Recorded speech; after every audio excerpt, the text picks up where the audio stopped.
Hello friends, welcome to ನಮ್ಮ ಅಡುಗೆ 9 food channel. ಬನ್ನಿ ಫ್ರೆಂಡ್ಸ್, ಇವತ್ತೊಂದು ಹೊಸ ರೆಸಿಪಿ ನೋಡೋಣ. ಇದು ಅಕ್ಕಿ ಹುಗ್ಗಿ ಅಂತಾರೆ. ಅಕ್ಕಿ ಹುಗ್ಗಿ ಅಂದರೆ ಸ್ವೀಟ್ ಅಲ್ಲ, ಅದು ಕುಸುಬಿ ನೀರು ಹಾಕಿ, ಕುಸುಬಿದೆ ನೀರು ಹಾಕಿ ಮಾಡೋದು ಒಂದು ಅನ್ನ, ರೈಸ್ ಅನ್ಬೋದು, ಕುಸುಬಿ ರೈಸ್ ಅಂತಲೂ ಅನ್ಬೋದು, ಇಲ್ಲ ಅಕ್ಕಿ ಹುಗ್ಗಿ ಅನ್ಬೋದು. ತುಂಬಾ ರುಚಿ ಇರುತ್ತೆ ಫ್ರೆಂಡ್ಸ್. ಬನ್ನಿ ನೋಡ್ಕೊಂಬರೋಣ. ನಾನು 2 ಕಪ್ ಕುಸುಬಿಯನ್ನು ತೆಗೆದುಕೊಂಡಿದ್ದೆ ನೋಡಿ. ಇದು ಮಾಡುವ ಕುಸುಬಿ ಬೇಕಿದ್ದಕ್ಕೆ ಇದನ್ನು ನಾನು ನೀರಲ್ಲಿ ನೆನೆ ಇಟ್ಟಿದ್ದೇನೆ. 2 ಗ್ಲಾಸ್ ಕುಸುಬಿ ತೆಗೆದು 4 ಗ್ಲಾಸ್ ನೀರು ಹಾಕಿ 2 ಗಂಟೆ ನಾನು ಅದನ್ನು ನೆನೆ ಇಟ್ಟಿದ್ದೇನೆ ನೋಡಿ. ಅದು 2 ಗಂಟೆ ಅಷ್ಟೇ ಸಾಕದು. ಆಮೇಲೆ ನಾನು ರೇಷನ್ ಅಕ್ಕಿ ತೊಗೊಂಡೇನೆ. ರೇಷನ್ ಅಕ್ಕಿ ಅಂದರೆ ಸೊಸೈಟಿಯಲ್ಲಿ ಕೊಡ್ತಾರಲ್ಲ ಅದು ಅಕ್ಕಿ. ಅದನ್ನು ಕೂಡ ಚೆನ್ನಾಗಿ ತೊಳೆದ್ಬಿಟ್ಟು ಇಟ್ಟಿದ್ದೇನೆ. ಈಗ ನೋಡಿ, ಕುಸುಬಿ 2 ಗಂಟೆ ಆದಮೇಲೆ ಚೆನ್ನಾಗಿ ನೆನೆದಿರುತ್ತೆ.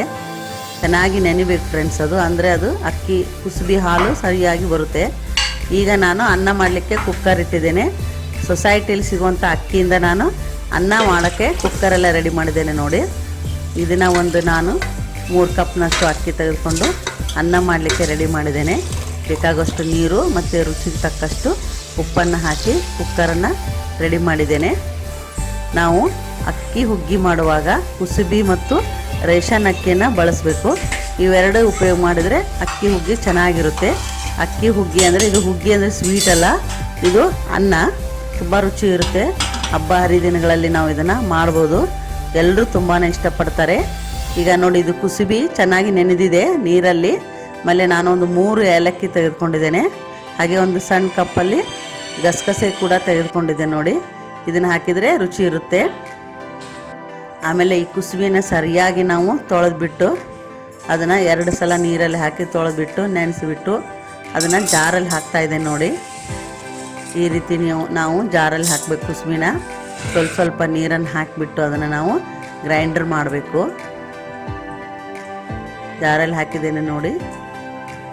ಇದನ್ನು ಯಾವಾಗಲೂ ನಾವು ಹಬ್ಬ ಇದು ಇದ್ದಾಗ ಮಾಡಿದರೆ ತುಂಬ ರುಚಿ ಇರುತ್ತೆ. ಎಲ್ಲರೂ ಇಷ್ಟಪಡ್ತಾರೆ. ಇದಕ್ಕೆ ಏಲಕ್ಕಿ ಕೂಡ ಆ್ಯಡ್ ಮಾಡಿದ್ದೇನೆ. ಆಮೇಲೆ ಗಸಗಸೆಯನ್ನು ಹಾಕಿದ್ದೇನೆ ನೋಡಿ. ಎಲ್ಲ ಮಿಕ್ಸ್ ಮಾಡಿ ನಾನು ಮಿಕ್ಸಿ ಗ್ರೈಂಡರ್ ಮಾಡ್ತೇನೆ ನೋಡಿ. ಈ ರೀತಿ ಆಗುತ್ತೆ ಅದು. ಇದನ್ನು ನಾವು ಏನು ಮಾಡ್ಬೇಕಂದ್ರೆ, ಇದನ್ನು ಚಹಾ ಸೋಸೋದಿರುತ್ತಲ್ಲ, ಚಿಕ್ಕ ಜರಡಿ, ಅದರಲ್ಲಿ ನಾವು ಸೋಸಬೇಕು ಮೇಡಮ್ ಸರ್. ಇದನ್ನು ಸೋಸಿ ಇದರಲ್ಲಿ ಏನಾಗುತ್ತೆ, ಇದು ಹಾಲು ಬರುತ್ತೆ. ಕುಸುಬಿಯಿಂದ ತಯಾರಾದಂಥ ಹಾಲು ಅಂತೇವೆ ನಾವು ಇದನ್ನು. ಈ ರೀತಿ ಆದರೂ ಮಾಡ್ಬೋದು, ಇಲ್ಲ ಕಾಟನ್ ಬಟ್ಟೆಯಲ್ಲಿ ಕಟ್ಟಿ ನಾವು ಅದನ್ನು ಬಟ್ಟೆಯಲ್ಲಿ ಹಿಂಡಿದ್ರು ಕೂಡ ಕುಸುಬಿ ಹಾಲು ಬರುತ್ತೆ.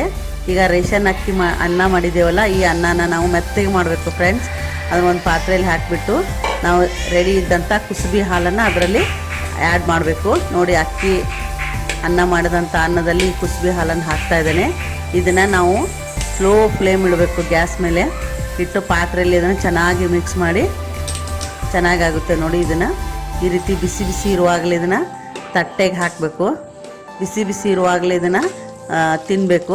ರುಚಿ ಮಾತ್ರ ಭಾಳ ಸಖತ್ತಾಗಿರುತ್ತೆ. ಭಾಳ ಜನ ಇಷ್ಟಪಡ್ತಾರೆ ಇದನ್ನು. ಇದು ಉತ್ತರ ಕರ್ನಾಟಕದಲ್ಲಿ ತುಂಬ ಫೇಮಸ್ ಆಗಿದೆ ಫ್ರೆಂಡ್ಸ್. ಎಲ್ಲ ಹಬ್ಬಗಳಲ್ಲಿ ಎಲ್ಲರೂ ಮಾಡ್ತಾರೆ ಇದನ್ನು. ಇದಕ್ಕೆ ನಾವು ಅಕ್ಕಿ ಹುಗ್ಗಿ ಅಂತ ಹೇಳ್ಬೋದು. ಇದ್ರ ಜೊತೆಗೆ ನಾವು ಬದನೆಕಾಯಿ ಪಲ್ಯನ ಮಾಡ್ಬೋದು. ಇದಕ್ಕೆ ಒಂಚೂರು ತುಪ್ಪ ಹಾಕಬೇಕು, ಭಾಳ ರುಚಿಯಾಗಿರುತ್ತೆ. ಈ ಅಕ್ಕಿ ಹುಗ್ಗಿನ ಈ ರೀತಿ ನಾವು ತಟ್ಟೆಯಲ್ಲಿ ಬಡಿಸ್ತಾ ಇದ್ದೀವಿ ನೋಡಿ. ಇದ್ರ ಜೊತೆ ಬದನೆಕಾಯಿ ಪಲ್ಯ ತುಂಬ ಕಾಂಬಿನೇಷನ್ ಆಗುತ್ತೆ. ಅಕ್ಕಿ ಹುಗ್ಗಿ ಮತ್ತು ಬದನೆಕಾಯಿ ಪಲ್ಯನ ತಿಂದರೆ ತುಂಬ ರುಚಿಯಾಗಿರುತ್ತೆ. ನೀವು ಒಂದ್ಸಲ ಟ್ರೈ ಮಾಡಿ ಫ್ರೆಂಡ್ಸ್. ಈ ರೆಸಿಪಿ ಲೈಕ್ ಆದವರು ಲೈಕ್ ಮಾಡಿ, ಸಬ್ಸ್ಕ್ರೈಬ್ ಮಾಡಿ. ಧನ್ಯವಾದಗಳು.